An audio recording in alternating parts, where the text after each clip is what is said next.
আমি এখন আছি গড়চুমুক ফরেস্ট বাংলোতে। তো এটা আমি ঘুরে দেখাচ্ছি।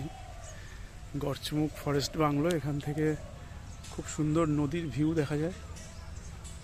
তো বাংলোটা আমি পুরো ঘুরে দেখাচ্ছি তোমাদের। হাওড়া জেলার একমাত্র ফরেস্ট বাংলো এটা, গড়চুমুক।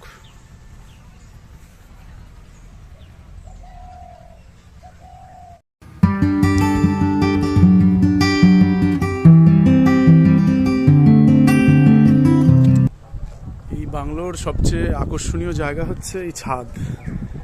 এই ছাদ থেকে যে দৃশ্যটা দেখা যায় সেটা খুবই একটা অন্যরকম দৃশ্য, যেখানে ঠিক আমার পেছনে দামোদর নদী এসে মিশেছে হুগলি নদীতে, গঙ্গায়।